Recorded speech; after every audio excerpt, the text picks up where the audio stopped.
My name is Faye Brooks, and I'm 38 years old. While I was selecting flowers for my husband David's casket, his brother Marcus was changing the locks on my inherited lakeside cabin. The audacity still takes my breath away. Imagine grieving the love of your life while your own family plots to steal from you. They thought a widow would be too weak to fight back. They thought wrong. What happened at that family meeting still sends shivers down my spine, not from fear, but from the sweet taste of justice served cold and legal. If you're watching this, please subscribe and let me know where you're watching from. Your support means everything. Let me take you back to the worst and best week of my life.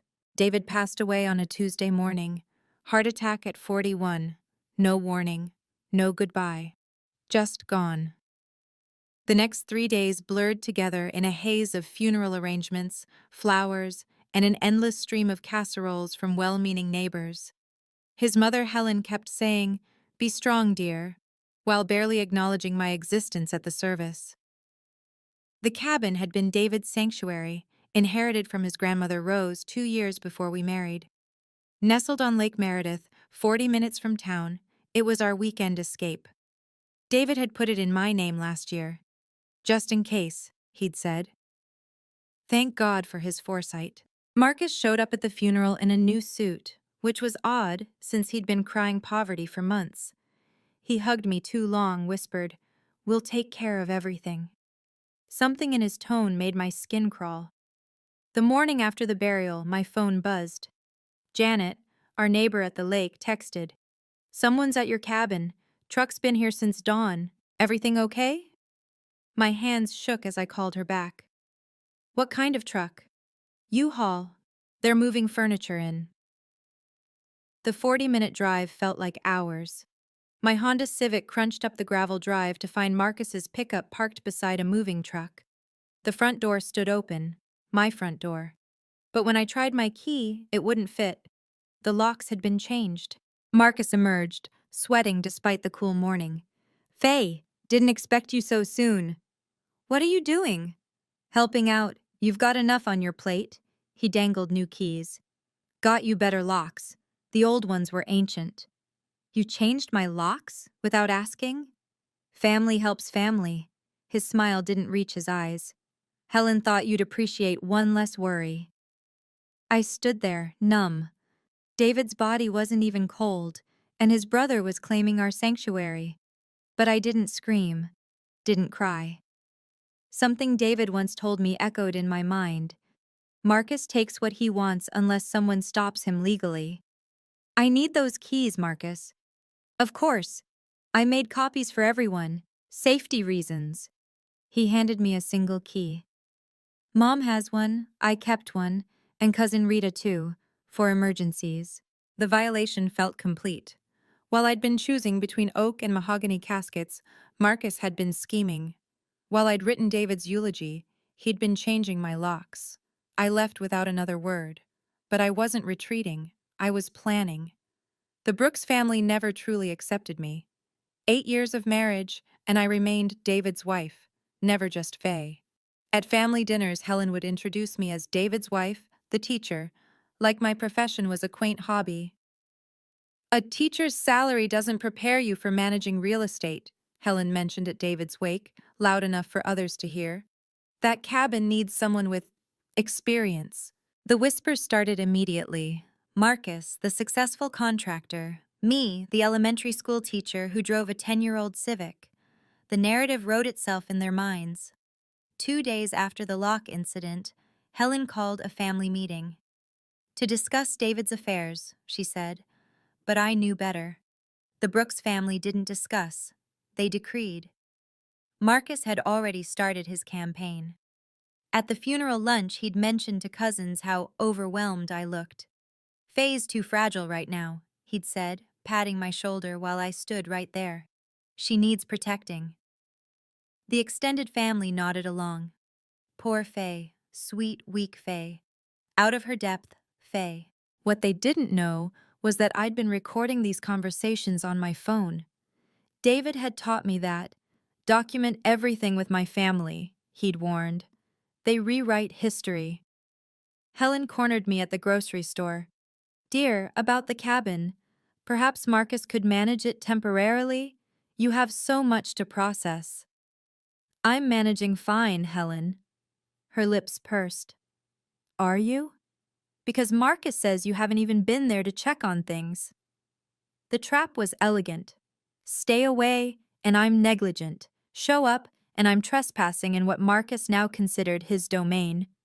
Their silence about the changed locks spoke volumes. They all knew. They were all complicit. But I smiled, nodded, and let them think I was crumbling. Sometimes the best strategy is letting your opponent believe they've already won. The pressure intensified daily. Marcus called offering to help with maintenance at the cabin. Winter's coming. Pipes need checking. I'll handle it, Marcus. Come on, Faye. David would want family looking after you. His tone suggested I was being difficult. I'm just trying to help. Helen recruited reinforcements. David's Aunt Patricia called. Marcus is so thoughtful offering to manage that property. You should let him help, dear. Cousin Rita texted, Hey, Marcus mentioned the cabin situation. Smart to have family oversight during probate. There was no probate. The cabin was mine, free and clear. But Marcus had spun his web brilliantly. At the bank, where I'd gone to handle David's accounts, the teller mentioned, Your brother-in-law was here asking about the cabin's mortgage. There was no mortgage, but Marcus was fishing, building his case that I couldn't handle the financial burden. The family group chat, which I'd always been excluded from, suddenly included me. Messages flooded in. Thinking of you, Faye. Let us help. Marcus has experience with property management. No shame in accepting support during grief. Each message felt like another bar in a cage they were building around me. The subtext was clear. Step aside gracefully, or we'll make this difficult. Helen's final push came during her visit to check on me. She sat in my kitchen, David's kitchen, sipping tea from his favorite mug. You need family support right now, not more burdens, she said. The cabin is a lot for someone in your situation. My situation? Widowed, working full-time, no children to help. She patted my hand. Marcus wants to preserve David's legacy. Let him. I wanted to scream that David's legacy was leaving the cabin to me, not his scheming brother. Instead, I nodded, smiled, and started making calls the moment she left. The cabin wasn't just property. It was worth $400,000. Lake Meredith had become prime real estate, and our modest inheritance had quintupled in value over 5 years. Marcus knew exactly what he was trying to steal. But beyond money, it held everything David and I had built together. His handmade bookshelf, our anniversary wine collection, the dock where he'd proposed. Marcus had already contaminated it with his presence, his furniture, his claim. The family meeting was set for Saturday. Helen insisted everyone attend. 15 relatives who'd barely spoken to me at David's funeral would now decide my fate. Marcus had been busy, I learned. He'd told them all I'd agreed to a temporary arrangement. Faye understands, he'd assured them. She's grateful for the help. Janet from the lake called again. That brother-in-law's been here every day. Changed the mailbox name to Brooks Family Cabin. Is that what you wanted? My silence had been interpreted as consent. Marcus was creating facts on the ground, possession being 9/10 of the law, as he loved to say. He'd even updated his Facebook, renovating the family cabin, healing through hard work. Friends messaged me, How generous of you to share David's cabin with his family during this difficult time. I'd lost my husband, and now they were erasing me from our life together. The cabin would become the Brooks family retreat, with me as an afterthought, a guest in my own property. Helen called Friday night. Tomorrow's meeting is really just a formality, dear. Marcus has everything arranged. I'm sure he does, I replied. She missed my tone entirely. Possession is 9/10 of the law, right? She actually laughed. Marcus always was the practical one. That night, I organized my documents and made one crucial phone call. They wanted to talk about possession? Fine, let's talk about the law. Marcus posted photos from the cabin on Instagram. Sunset from the deck. Blessed to carry on family traditions. 200 likes. Comments poured in about his dedication to preserving David's memory. My coworker showed me at lunch. Your brother-in-law seems sweet, maintaining David's place like that. It's my place, actually. Her face reddened. Oh, I just assumed, since he's there. That was the genius of Marcus's strategy. Create a new reality through social media and people accept it as truth. He'd hosted a barbecue there last weekend. I saw the photos. Helen featured prominently, raising a toast to family unity in difficult times. My supposed generosity became town gossip. At the pharmacy, David's former colleague mentioned, "Heard you're sharing the cabin with Marcus. That's so generous during your grief." I haven't agreed to anything. He looked confused. But Helen said at church. The narrative was set. Poor grieving Faye, wisely letting capable Marcus handle things. Any protest now would seem petty, ungrateful, even unstable. Helen escalated Thursday evening, bringing Marcus to my house unannounced. "We need to finalize tomorrow's announcement," she said, as if my agreement was assumed.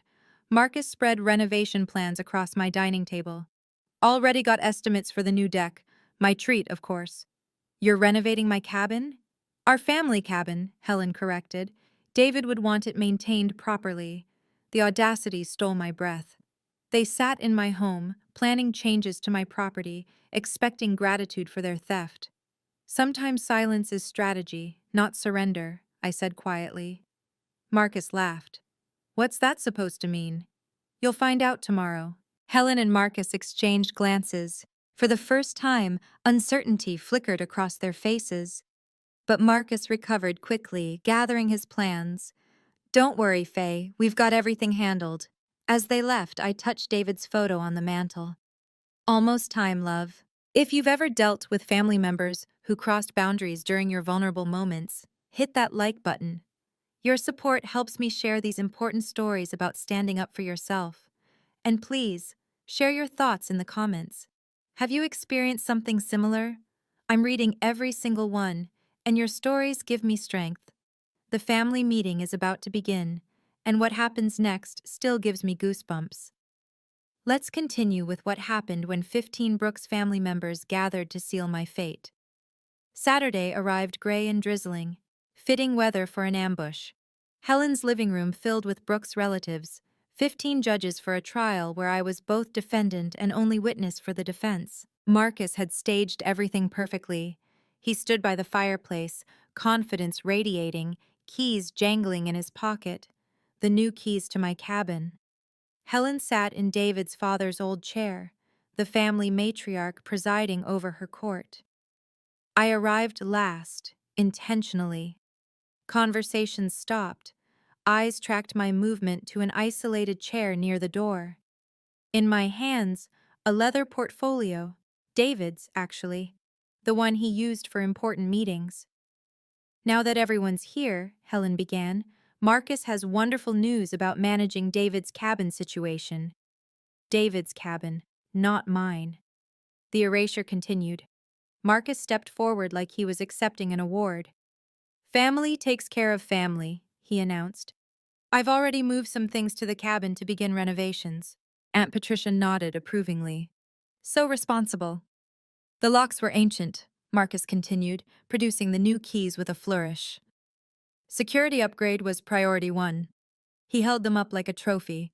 3 keys catching the light. One for him, one for Helen, one supposedly for me, except mine was probably a fake. I'd checked. It barely turned in the lock. "I've invested quite a bit already," Marcus said. "New furniture, security system scheduled for installation. My treat, of course." Cousin Rita piped up. "Faye, you must be so relieved." All eyes turned to me. This was my cue to express gratitude, to fold into their narrative. Instead, I opened the portfolio and pulled out a thin stack of papers. "Please continue, Marcus," I said, my voice steady as granite. He blinked, thrown by my calm. "Well, I've arranged for contractors next week. The dock needs work." "Fascinating," I said, making a note. Helen frowned. "Faye, dear, Marcus is being extremely generous." Oh, I agree. Very generous with my property. The room shifted. Marcus's jaw tightened. We're trying to help you. By changing my locks without permission? For security? By moving furniture into my cabin while I was burying my husband? Silence crackled. The leather portfolio felt warm in my hands, its contents waiting. But not yet. Let them dig deeper. Marcus recovered his composure quickly. Faye's obviously still emotional. Understandable, given everything. The dismissal was surgical. Acknowledged my grief while invalidating my concerns. Several relatives nodded sympathetically. Poor emotional Faye. I've already scheduled contractors, Marcus pressed on. Deposits paid. Would be a shame to waste that money. Whose money? I asked. Does it matter? It's a win-win situation. His smile could have sold ice to Eskimos. You get a renovated cabin, I get satisfaction from helping. Helen intervened. Marcus is sacrificing his time and resources, Faye. Show some appreciation. $400,000 worth of appreciation? The number hung in the air. Several relatives shifted uncomfortably. They hadn't known the value. Marcus's face flushed. This isn't about money. Then you won't mind paying rent? Rent? I'm improving the property. Without my permission, while living there. That's called squatting, Marcus. Gasps rippled through the room. Helen stood, indignant. How dare you speak to him that way? How dare he change my locks? He's family. So was David. Didn't stop you from planning this before his body was cold. Marcus stepped closer, looming. Listen carefully, Faye. This is happening. I've invested too much to stop now. Interesting perspective, I said, pulling a document from the portfolio. What's that supposed to be? Patience, Marcus, you were saying? He grabbed the bait. The cabin needs a man's touch. David would understand. Would he? Because David's the one who put it solely in my name. That was just paperwork. Legal paperwork. Binding paperwork. Helen scoffed. Papers don't matter when family's involved. I almost laughed. They'd walked right into it. So you're admitting Marcus took possession without legal right? We're admitting nothing, Marcus snapped. Possession is 9/10 of the law. You keep saying that. I stood, matching his energy. Let's talk about the other 10th. My phone buzzed. Perfect timing. I glanced at the screen and smiled. Expecting someone? Marcus asked, sarcasm dripping. As a matter of fact, yes. The doorbell rang. The room froze. Helen looked between me and the door. Who did you invite to my home? Someone who understands the whole law, not just 9/10. Marcus's confidence finally cracked. Faye, what did you do? Exactly what David would have wanted. I protected what's mine. Should I answer that? Helen asked, her voice uncertain now. Please do, I said. It's important. She moved toward the door slowly, like approaching a trap. Marcus's eyes never left mine. The relatives whispered among themselves, the mood shifting from certainty to confusion.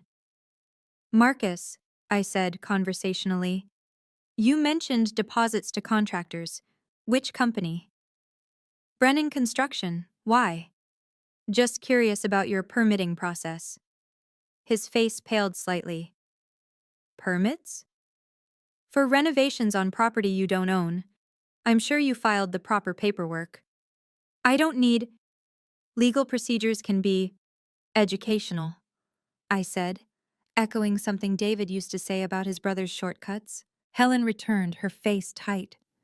There's a woman. Says she's here for Faye. Send her in, I said. Sarah Mitchell entered like she owned the room, which, in a way, she did. Navy suit, briefcase, and an expression that could freeze hellfire. David's estate lawyer, though I hadn't mentioned that yet. Mrs. Brooks, she nodded to me, then surveyed the room. Quite a gathering, Marcus found his voice. Who are you? Someone who should have been consulted before you changed those locks. Sarah set her briefcase on Helen's coffee table with deliberate precision. This is a family meeting, Helen protested, about property theft. That makes it my business. The word theft detonated in the room. Cousins exchanged alarmed glances. Aunt Patricia clutched her purse. My phone buzzed again. Another perfectly timed message. I showed it to Sarah, who nodded. Mrs. Brooks, should we proceed with the documentation? Not yet, I said. Marcus was explaining his renovations. Please, Marcus, continue. He stood frozen, keys still in his hand. The trophies of his conquest now felt like evidence. Nothing to add? I asked. You were so eloquent a moment ago. Marcus rallied, puffing his chest out. I don't know who you are, lady, but this is family business. Sarah smiled. All teeth, no warmth. Property law doesn't recognize family business as a legal category. The cabin belongs to the Brooks family, Helen insisted. According to what document? Sarah asked. David was a Brooks. Was, past tense. His widow is very much present tense. Marcus's confidence returned in a surge of bravado. Look, I've already invested thousands. New furniture, security system on order, contractors lined up. How industrious, Sarah said. All without permission or permits. I don't need... You need both, actually. Sarah opened her briefcase with theatrical precision. Mrs. Brooks, shall we review the timeline? I pulled out my phone. Marcus posted about renovating the family cabin 6 days ago. David died 10 days ago. Gasps from the relatives. The math was damning. He was grieving, Helen defended. We all were. Grief manifests strangely, I agreed. Some people cry. Marcus apparently goes furniture shopping. Marcus's face went crimson. You're twisting everything. Am I? You changed my locks while I was at David's funeral. That's not grief, Marcus. That's opportunism. I was helping. You were helping yourself to my property. Sarah pulled out a thick document, the official seal visible. This might clarify things. Marcus eyed it like a cobra. What is that? Patience, I said, savoring his own word. You haven't finished explaining your vision for my cabin, he sputtered. Our family cabin. Keep saying that, Sarah advised. The court reporter will find it fascinating. Court reporter? Helen's voice cracked. The doorbell rang again. This time no one moved. They all stared at me, finally understanding they'd walked into something much bigger than a family meeting. Should someone get that? I asked innocently. Marcus's bravado transformed into desperation. You're being ridiculous, Faye. You can't manage that property alone. Because I'm just a teacher? Because you're... He gestured vaguely. Overwhelmed. Too weak, I suggested. Too feminine? Too poor? I didn't say. You've said it for weeks, to everyone, that I'm too fragile, too emotional, too incompetent to handle my own property. Helen jumped in.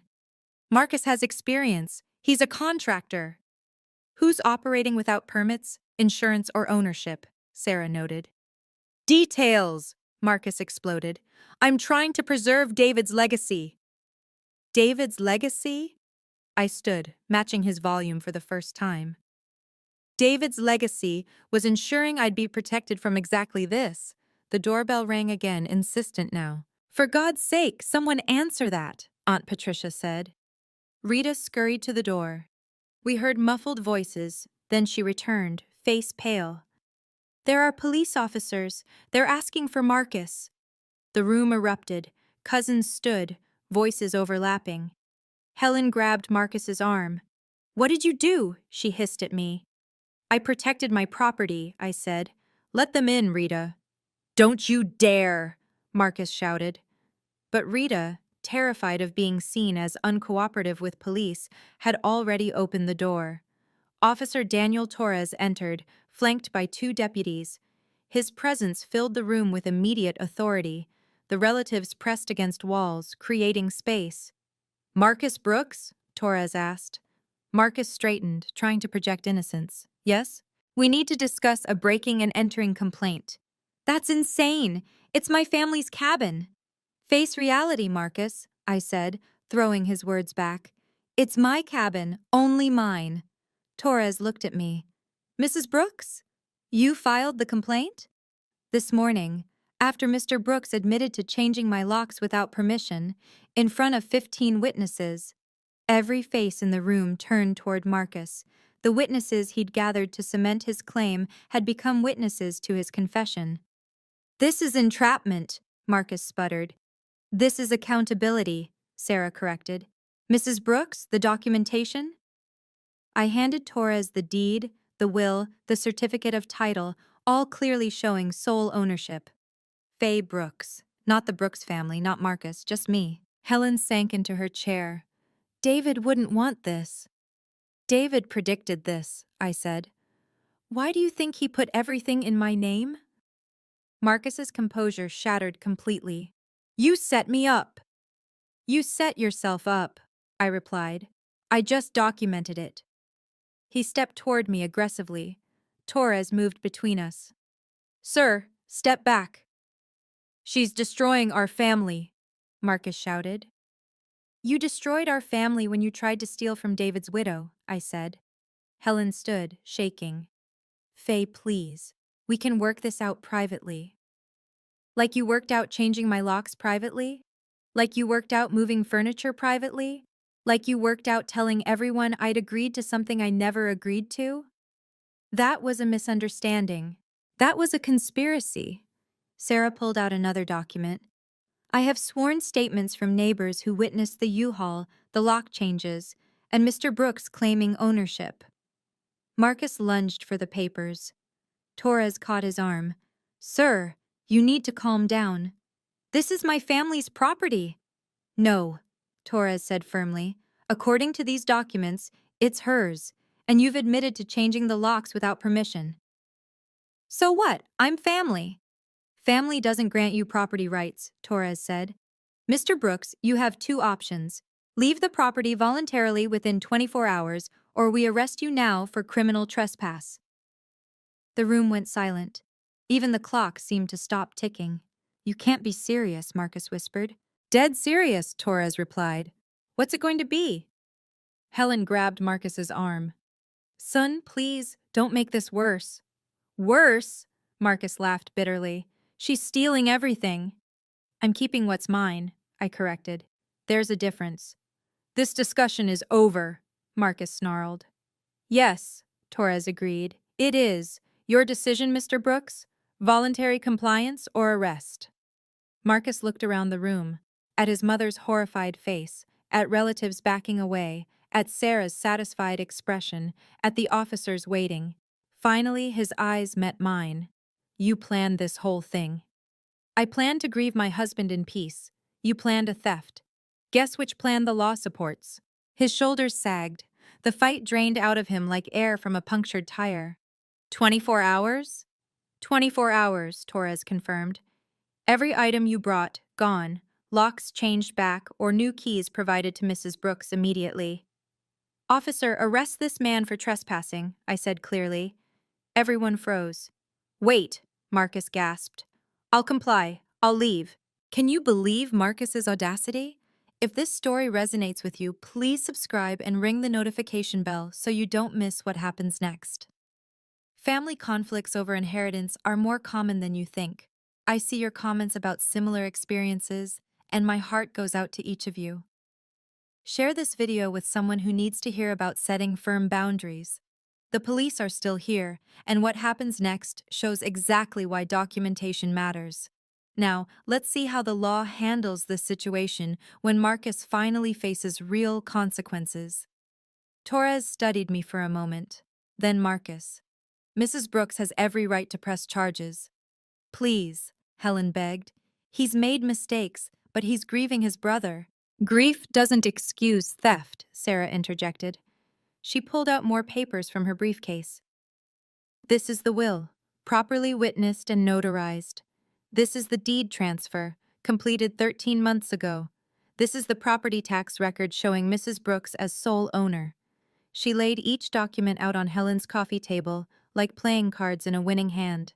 And this, she produced a final paper with flourish, is the police report Mrs. Brooks filed this morning, documenting the unauthorized entry and lock changes. Torres examined each document. Mr. Brooks, Did you change the locks on this property?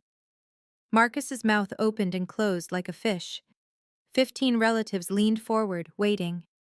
I was securing the property. That's a yes? Torres pressed. Yes, but did you have Mrs. Brooks' permission?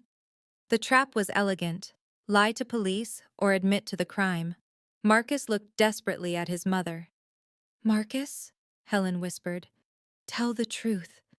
His shoulders slumped. No, I didn't have permission. We have our answer, Torres said. He turned to me. Mrs. Brooks, given Mr. Brooks's admission and agreement to vacate, are you willing to forgo immediate arrest if he complies with a restraining order? Sarah leaned in. My client is prepared to be reasonable if Mr. Brooks acknowledges in writing that he has no claim to the property and will cease all contact regarding it. That's extortion, Marcus exploded. That's generous, Torres corrected. Criminal trespass carries jail time. The relatives began murmuring.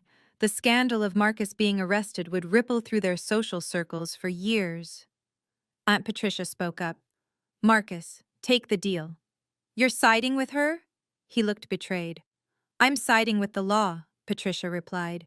You changed her locks, Marcus. What did you expect? One by one, the relatives began nodding. The tide had turned. Their fantasy of the family cabin dissolved against the reality of legal documents and police presence. I filed it this morning, I said quietly. After you posted about your barbecue at my cabin, after you told everyone I'd agreed to something I never agreed to, after you made me a stranger to my own property. Helen's face crumpled. Faye, David wouldn't... David? David left me a letter, I interrupted, pulling it from the portfolio. Would you like me to read what he said about Marcus? About why he put everything in my name? Marcus went white. He wrote about me? He wrote about protecting me. From this. From you. The silence stretched until Torres cleared his throat. Mr. Brooks, I need an answer. Comply with the restraining order or face arrest.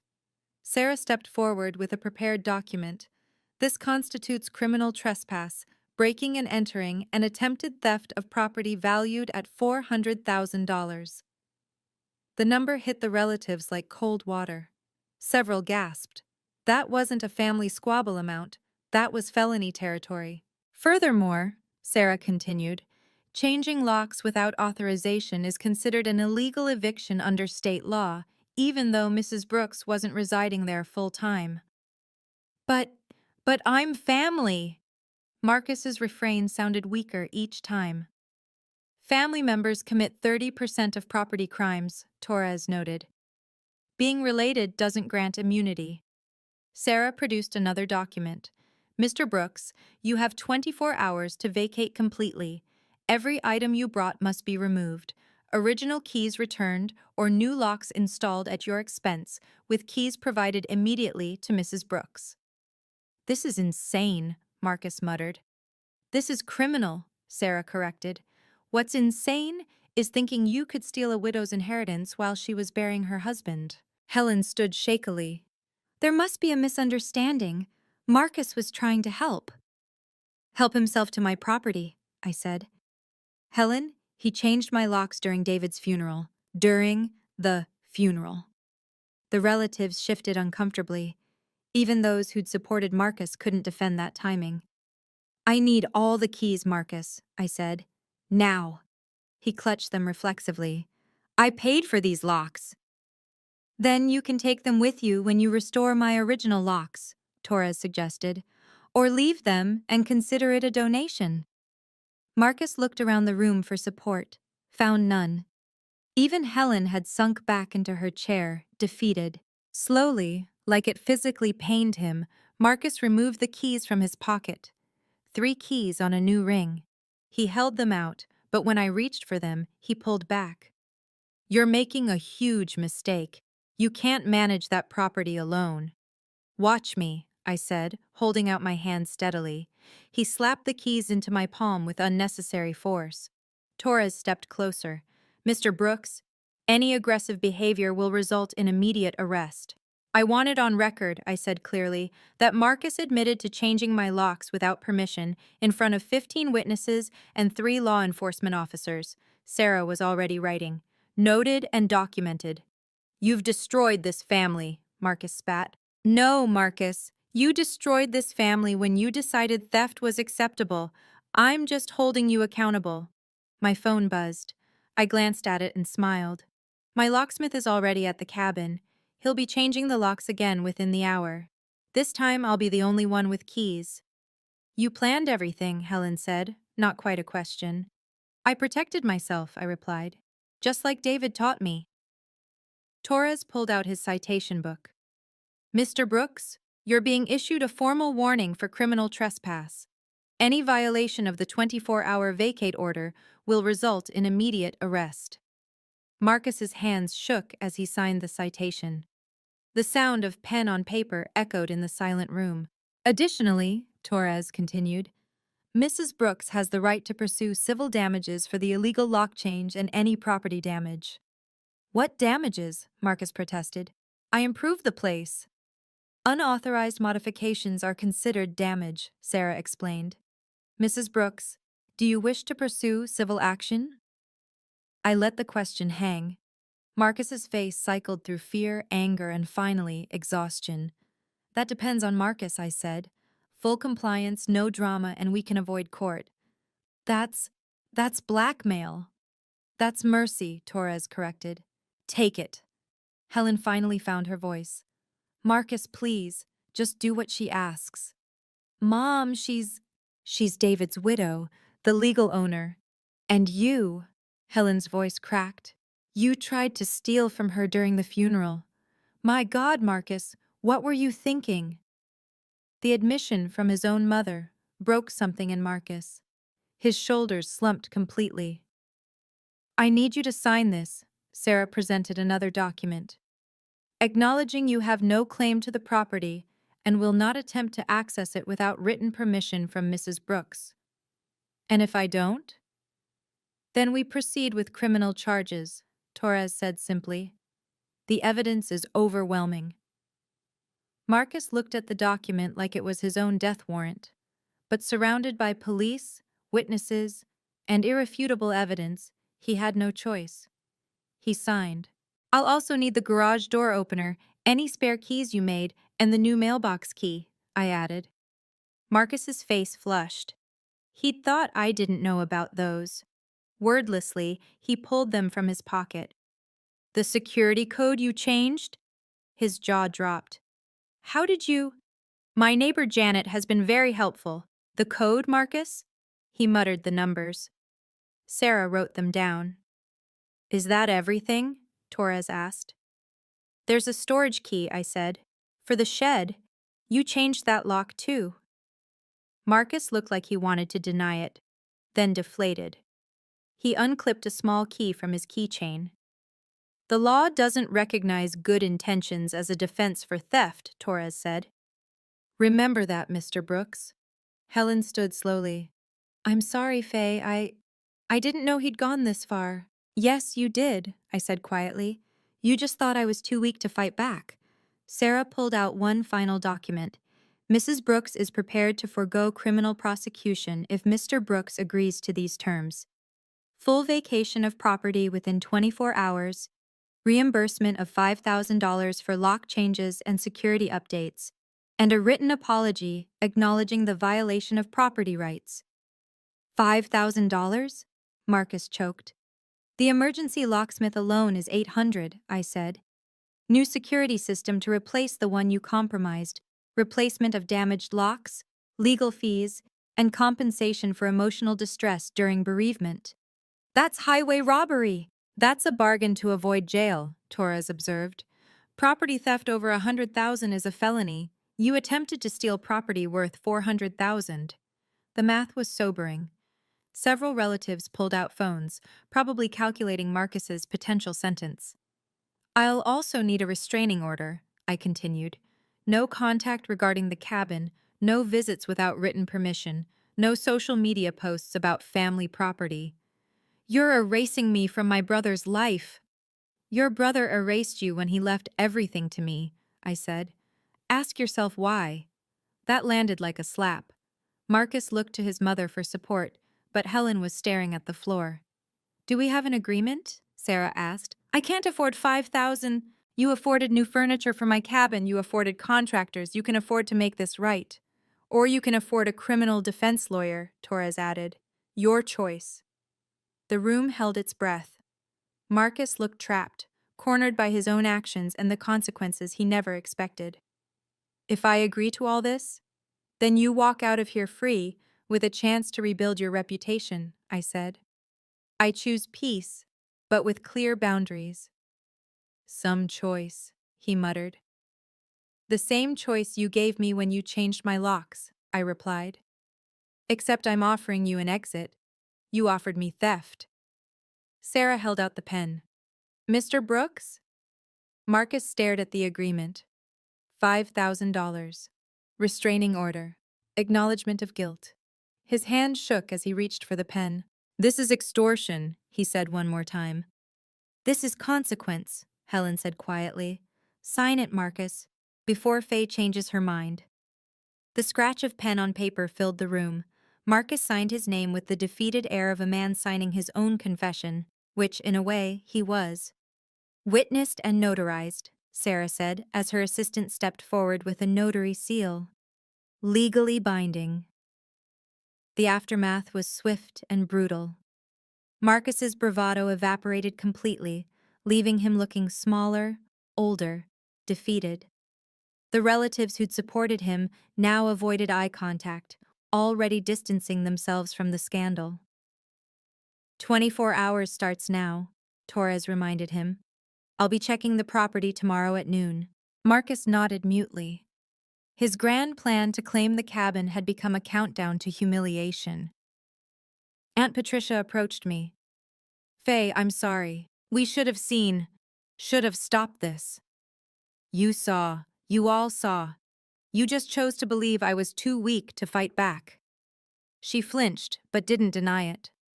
One by one, the relatives filed out, murmuring awkward goodbyes.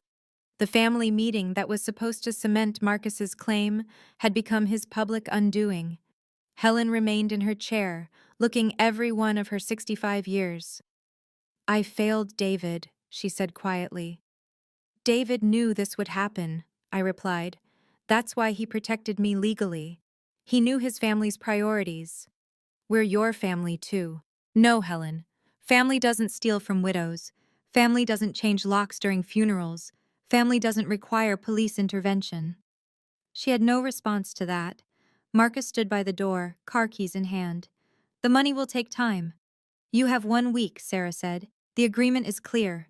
And my things at the cabin? 24 hours, Torres repeated.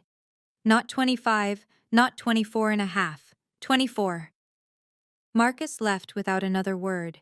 Through the window, we watched him drive away, his truck somehow smaller than when he'd arrived. Respect isn't inherited, it's earned, I said to the empty room, and it can be lost even faster. Helen nodded slowly, finally understanding what her younger son had always known, that family bonds don't excuse family betrayal. Marcus cleared out in 19 hours. Janet called with updates. U-Haul arrived at dawn, Marcus working frantically, throwing furniture into the truck like a man fleeing a crime scene, which technically he was. The money transferred in 6 days, $5,000 appearing in my account with a terse memo. Per agreement. No apology beyond the forced written one Sarah had filed. I changed every lock, installed cameras, and upgraded the security system. The cabin became a fortress, but more importantly, it became mine again. Truly, completely mine. The social consequences rippled through town. Marcus's contracting business suffered when word spread. Who wants to hire someone who steals from widows? 3 clients canceled within a month. Helen called once, asking if I'd consider letting Marcus visit the cabin for David's memory. David's memory lives in me, I told her, not in Marcus's crimes. She never called again. The restraining order was official, filed with the county.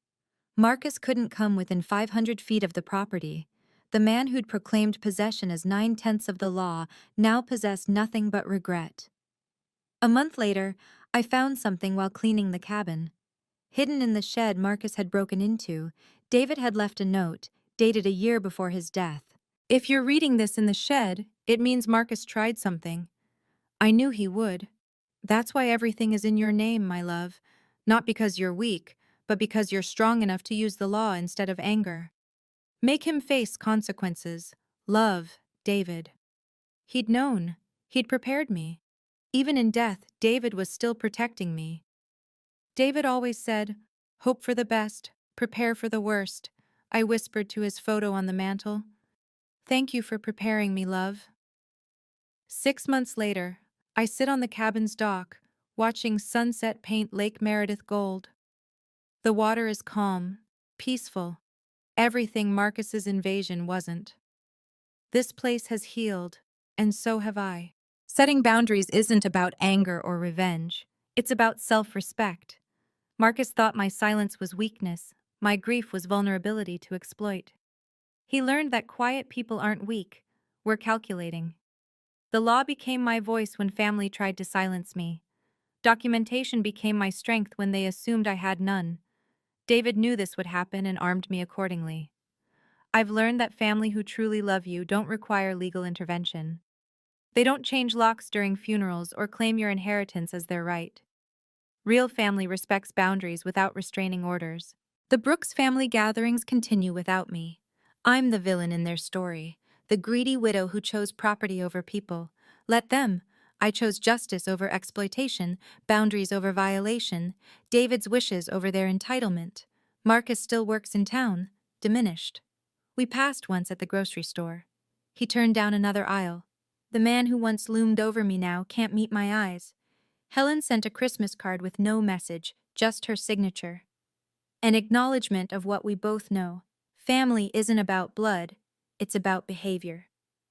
Strength isn't always loud, I tell friends who ask about that terrible week. Sometimes it's knowing your rights and refusing to surrender them. The cabin stands as David intended, my sanctuary, my inheritance, my home. Not the Brooks family cabin, just mine. Protected by law, secured by boundaries, and preserved through courage I didn't know I had until I needed it. Sometimes the greatest victory isn't what you win, but what you refuse to lose. That's my story. How I learned that the law is stronger than family pressure, and documentation beats intimidation every time. David prepared me for a battle I wished I'd never have to fight, but when it came, I was ready. To those watching who face similar violations, you're not alone. Family betrayal cuts deepest because it comes from those who should protect us. But you have rights, regardless of who tries to take them. Setting boundaries isn't cruel, it's necessary. Using the law isn't heartless, it's smart. Protecting your inheritance isn't greedy, it's honoring your loved one's wishes. Marcus wanted the cabin, but more than that, he wanted me powerless. He got neither. The Brooks family wanted submission disguised as unity. They got legal consequences instead. If someone is trying to take what's yours, document everything. Record conversations, file reports, get legal help. Don't let grief make you vulnerable to those who see tragedy as opportunity. David's final gift wasn't just the cabin, it was the knowledge that I could protect it, that I was stronger than anyone believed, including myself. Today, the cabin hosts friends who respect its story, children who play on its dock, and memories that no one can steal. It's not the Brooks family cabin, it's Faye's sanctuary, bought with courage and kept with boundaries. What boundaries have you had to set with family? Have you ever had to choose legal action over keeping the peace? Share your story in the comments below. We're stronger when we stand together. Thank you for listening. Remember, family isn't about blood, it's about respect. And respect isn't given, it's earned, maintained, and sometimes enforced.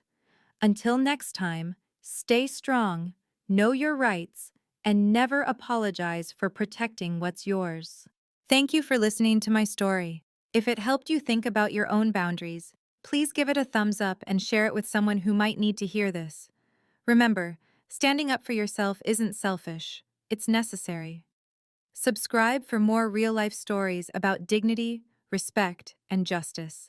And please, tell me in the comments, have you ever had to involve law enforcement with family matters? Your stories matter too. Until next time, stay strong and know your worth.